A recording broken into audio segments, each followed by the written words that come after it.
Estoy en contacto directo con el exdiputado y además excónsul Ademar Balda, quien está visitándonos a través del espectro digital, a través de WhatsApp, en esta llamada telefónica que vamos a entablar durante esta mañana. Excónsul Ademar Balda, bienvenido a Radio Comunidad y al periódico digital Fundamental Noticias Bolivia. Le saluda Nico Flores. Muchas gracias, un saludo cordial a tu persona, Nico, y por tu intermedio también a toda esa gente linda que nos escucha por este importante medio de comunicación, prestos para poder conversar y poder intercambiar ideas con respecto a esta coyuntura y fundamentalmente las declaraciones infundadas, injustificadas del perdedor del proceso electoral del 2019 y 2020, estamos hablando de Carlos de Mesa, quien de alguna otra forma, frente a lo que ha significado esta contundencia de los resultados del pasado 20 de octubre, hoy no tiene otra que salir al espectro, salir a los medios de comunicación, a la opinión pública, para querer desprestigiar y en este caso torcer la historia que hoy más que nunca ha sido corroborada por el pueblo boliviano. Hay que recordar un poco, excónsul, sobre todo lo que ha sucedido en 2019, porque usted también ha sido inmerso a una persecución que se generaba ya luego de la renuncia de Evo Morales, porque usted estaba realizando funciones como excónsul de Bolivia, como cónsul de aquel entonces. ¿Y cómo podemos entender ya lo que ha pasado el 10 de noviembre y después del 20 de octubre de las elecciones anuladas? ¿Cómo ha sido la vivencia y cómo se ha entendido desde su perspectiva y cómo ha sido ese sentimiento, por lo menos, a ese ataque que se ha recibido por parte de algunas plataformas, tanto como CONADE, comités cívicos a la cabeza de Fernando Camacho, Marco Pumar, Waldo Albarracín acá, por ejemplo, don Carlos Mesa, hablando de un fraude meses y días atrás de las elecciones del 20 de octubre? Mira, el mundo entero, las fuerzas democráticas de la comunidad internacional han corroborado que en Bolivia se ha constituido, se ha violentado, se ha vulnerado los derechos humanos, el Estado de Derecho y fundamentalmente el respeto a la vida.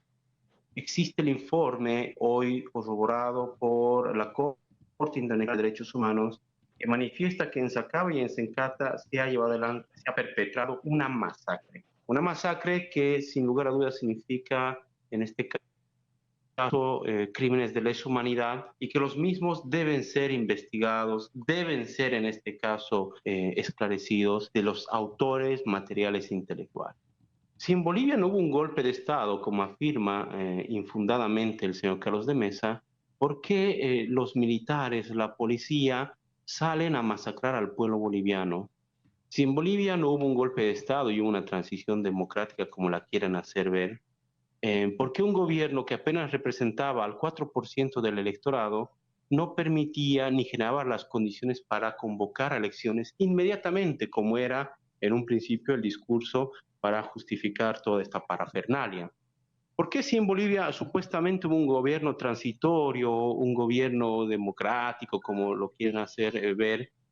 por qué no se generaron garantías para garantizar la independencia de poderes y fundamentalmente el respeto a los derechos humanos? Y más al contrario, lo que se hizo fue una persecución, una sumisión de las instituciones de la justicia para fines directamente de persecución, reitero, y fines, en este caso, de acallar a los que éramos disidentes con el gobierno de facto. Entonces, no se puede tapar el sol con un dedo. No se puede, en este caso, querer desvirtuar todo lo que ha significado este año negro, luctuoso, este año de retroceso en conquistas sociales, este año de retroceso en lo que ha significado la estabilidad política, económica y social, con lo que significa declaraciones de personas que hoy claramente, al no tener respaldo popular, al haber sido derrotados dos veces por el pueblo boliviano en urnas y no así por la violencia como ellos fomentaron, hoy obviamente tiene que salir con este tipo de declaraciones infundadas. En Bolivia claramente hubo un golpe de Estado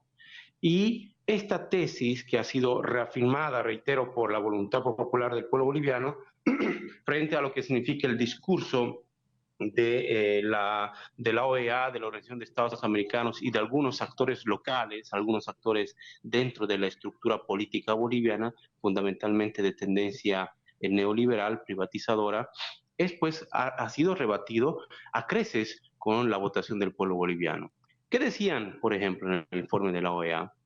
Se observaba unas supuestas 222 actas que tenían algún tipo de irregularidades o que había habido algún tipo de manipulación, etcétera.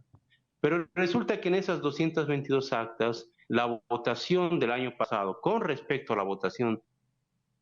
de este año, en algunos casos o se mantiene o en otros mejora, aumenta la votación, la cuantía de la votación. ¿Qué quiere decir esto? Cuando uno habla de fraude, se entiende pues que se estaría aumentando los votos a favor de un determinado candidato, a favor de una determinada fuerza política,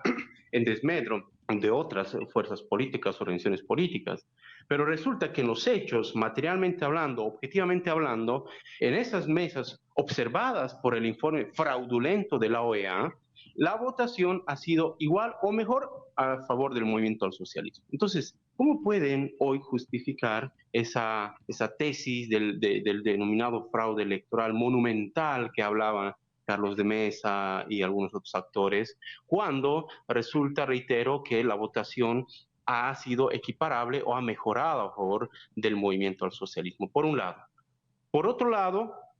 ¿cómo se puede querer justificar hoy la tesis del fraude electoral cuando, reitero, distintas instituciones defensoras de los derechos humanos han corroborado que en Bolivia había una sistematización, una violación sistemática de los derechos humanos y la democracia y del Estado de Derecho en nuestro país? Y obviamente ahí hemos sido pues muchos sujetos de persecución. En el caso mío, recordará a la población, se nos había inventado una causa judicial de prolongación de funciones que ahora es importante, por ejemplo, esclarecer y dar mayores luces. Se nos inició una causa de prolongación de funciones sobre pretexto de que estaríamos manteniéndonos en el cargo como consulado general, pero resulta que su propia denuncia de los golpistas, la propia denuncia de los que han violado los derechos humanos, de los que han masacrado en Sacaba y en Sencata, se les cayó mucho antes de que se lleve adelante el proceso electoral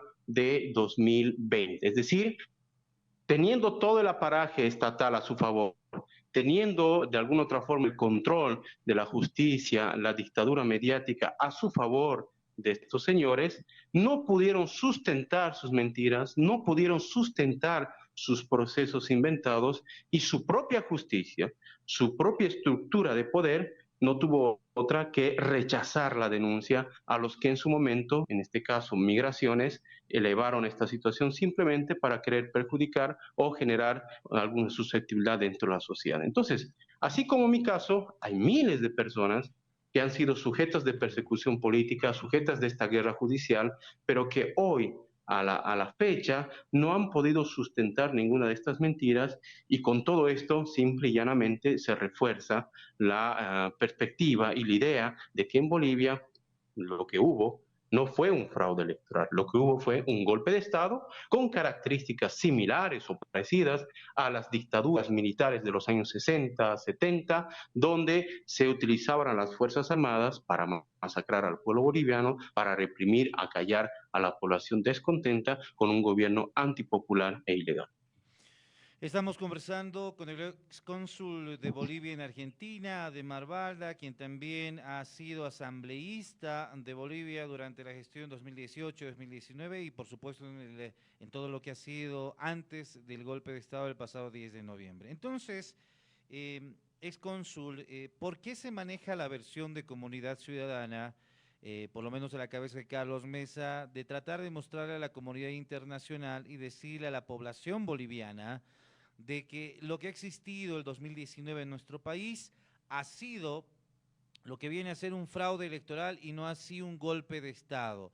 Tal como usted lo señalaba, se ha tenido un año de transición, un gobierno de transición a la cabeza de Yanine Áñez, donde se podía demostrar aquella versión se podía afirmar y se podía decir por lo menos que hubo un fraude electoral, y lo cual no ha sido comprobado, tampoco hay sentencias, no hay procesos contra nadie, y lo que se denuncia hoy por hoy es una persecución política del Estado. ¿Cuál es el interés, excónsula de Balda, de Carlos Mesa, de todos los participantes en el Grupo de Noviembre, de mostrarle al mundo entero de que en Bolivia hubo un fraude y no golpe de Estado? ¿Cuál es ese interés que está primando en estas declaraciones? Y además, incluso yo recuerdo que se ha contratado a Jorge Tuto Quiroga como embajador justamente de esta versión, que ha llevado justamente la voz del gobierno de transición por todo el mundo, tratando de hacerle creer al mundo entero que ha habido un fraude en enero de este año. El interés es salvar responsabilidades y evitar la justicia. ¿Sabes por qué? Porque no te olvides que María Galindo, y esto lo corroboraron muchos actores que participaron de esta reunión en la Universidad Católica, articularon y manifestaron que participaron de esta reunión en la Universidad Católica, según la denuncia de María Galindo, una periodista de la ciudad de La Paz, donde se discutió prácticamente quién iba a asumir el denominado gobierno transitorio, entre comillas, y en pocas palabras, el gobierno de facto para el pueblo boliviano. Dentro de esa participación, uno de los actores fundamentales, sin lugar a dudas, fue Carlos de Mesa. Carlos de Mesa, conjuntamente con los viejos políticos neoliberales tradicionales, prácticamente entre cuatro paredes, como caracteriza a la política elitista en Bolivia, definieron quién iba a asumir el gobierno de facto, ¿no? En concomitancia y en participación con los policías, algunos policías y algunos militares, que hoy están siendo investigados como corresponde, porque los crímenes de lesa humanidad, la vida de las personas no puede quedar en impunidad. Entonces, por un lado, y por otro lado, Carlos de Mesa, no te olvides, fue quien inauguró, quien inició este ciclo de conflicto social al combinar a su gente, al combinar a su electorado, aún siendo perdedor del proceso electoral en 2019, fue quien culminó a desconocer el resultado, a no esperar el resultado final oficial, y bajo el argumento, reitero, por ejemplo, de la paralización del TREP, o lo que significa el conteo, generar un manto de incertidumbre sobre el proceso electoral como tal. Entonces fue él el iniciante, el auspicie, no solamente material, sino también intelectual, para consolidar un gobierno de estas características, ilegítimo, ilegal, un gobierno que, no te olvides, antes de consolidarse, generó todo un manto de terror, generó toda una estrategia del miedo, quemando casas, amenazando autoridades, persiguiendo a la gente. Y como claro, no había policía quien te proteja, entre comillas, hacían esto con total impunidad, a vista de todo el mundo. Entonces, Carlos de Mesa hoy sabe muy bien que al proceder las investigaciones para identificar los responsables del golpe de Estado, de las masacres de Sacaba, de Sencate, etcétera, tiene mucha responsabilidad y directa responsabilidad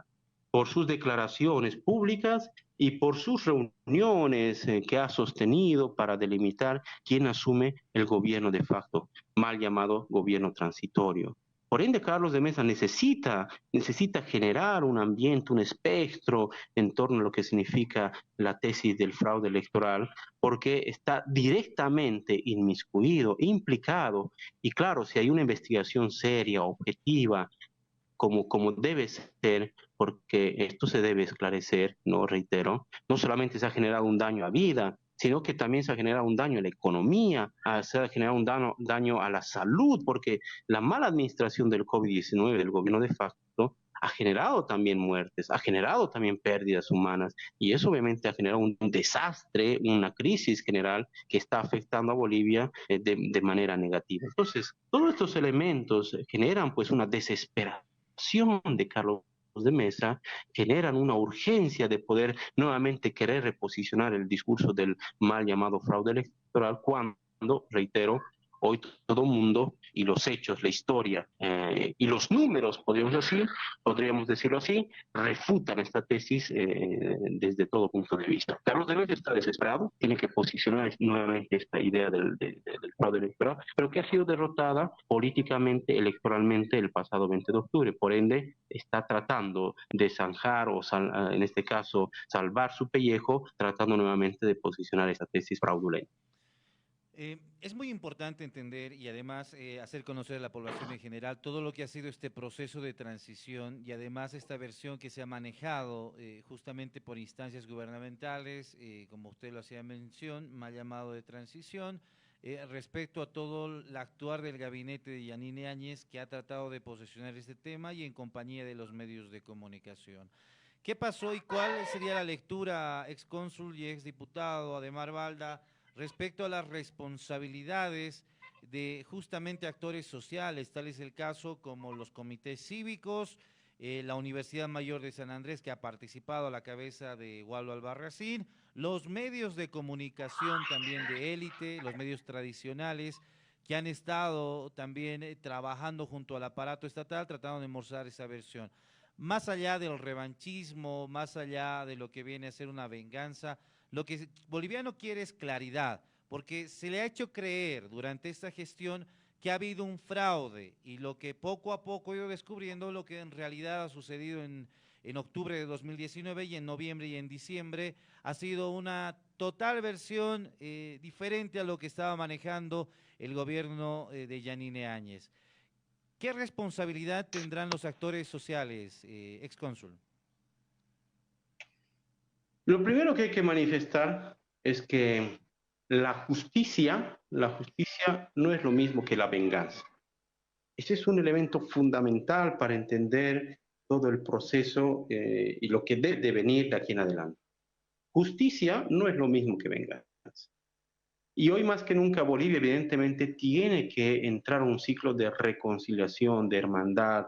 de reunificación, de unificar las fuerzas para salir de la crisis a la cual nos ha legado el gobierno de facto o nos ha heredado el gobierno de facto, sin lugar a dudas. Pero justicia no es lo mismo que venganza. Y la justicia debe prevalecer hoy más que nunca. No con afanes persecutores ni nada por el estilo. Justicia es justicia y venganza es otro término. Por otro lado, estos actores que hablaban a nombre del pueblo boliviano, estamos hablando de los denominados comités cívicos, plataformas ciudadanas que hoy realmente han sido desplazadas del espectro, por ahora, desplazadas del espectro político nacional, en concomitancia con la dictadura mediática de algunos medios hegemónicos de comunicación, ¿no? De algunos, no de todos, fueron derrotados, fueron derrotados. Inequívocamente, estos han sido contundentemente derrotados por el pueblo boliviano. Porque no te olvides que los medios de comunicación amplificaban prácticamente estas voces que hoy, una vez más, son pues identificadas como minoritarias al interior de la sociedad boliviana. Pero claro, tenían a su favor los grandes medios hegemónicos de comunicación que decían, bueno, está hablando el pueblo boliviano, las plataformas que representan el interés mayoritario del pueblo boliviano. Era una simple parafernalia, una simple amplificación de algunos discursos o algunas ideas fuerzas que en ese momento estaban siendo impulsadas por estos medios hegemónicos de comunicación, que obviamente tenían como misión maquillar de democrática la dictadura. Entonces, claramente, estos sectores sociales que representan evidentemente a un espectro, a un sector de la sociedad, una sociedad, en este caso, una representación mucho más elitista, mucho más conservadora, etcétera, pero que de alguna otra forma fueron develados, fueron desnudados como sectores minoritarios, sectores que no tenían la representatividad, aunque esos medios hegemónicos de comunicación buscaban generar una idea en torno a lo que significa esta representación mayoritaria. Por eso, creo yo que, además de haber sido derrotados los golpistas, fueron los medios hegemónicos, no todos, pero sí una gran mayoría, quienes han sufrido esta derrota por parte del pueblo boliviano. Sus mentiras,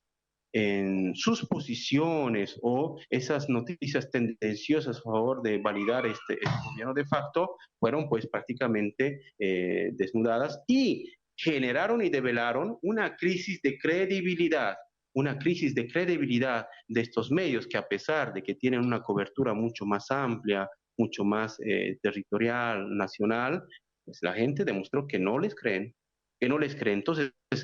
sectores que hacían o levantaban la voz del pueblo boliviano, comités cívicos, plataformas ciudadanas, medios hegemónicos de comunicación y obviamente el gobierno de facto fueron prácticamente contundentemente derrotados por la movilización popular y en este caso la vocación democrática del pueblo boliviano. Ex cónsul y ex asambleísta del Movimiento al Socialismo, Ademar Balda, le agradezco mucho por permitirnos conversar con usted, por conversar por lo acontecido en 2019, lo que ha pasado y lo que los bolivianos hemos vivido y hemos resistido durante esta gestión. Y por supuesto, tal como usted lo aclara y además enfatiza, el pueblo boliviano a través del voto ha demostrado que democráticamente se pueden zanjar todo ese tipo este tipo de divisiones y este tipo de abismos que se han generado en 2019 a punta de mentiras, a punta de declaraciones que lo único que buscaban es mostrar un país dividido y lo cual nos ha demostrado el pasado 18 de octubre que no existe tal figura ni tal versión. Exdiputado Ademar Balda, muchas gracias por estar con nosotros y por supuesto estaremos convocándolo y en la brevedad para algunas otras entrevistas para analizar ya su yacta y conocer también cuáles son las preocupaciones de nuestra Cochabamba. Muchas gracias, un saludo fraterno a todos los hermanos, hermanas que nos han escuchado y bueno, la verdad nos hace libres y la verdad siempre va a salir a la luz y el odio siempre va a ser derrotado por el amor. Muchas gracias, saludos fraternos. Bien, muchas gracias, exdiputado Ademar Balda y además excónsul. Vamos a una pausa, ya volvemos acá en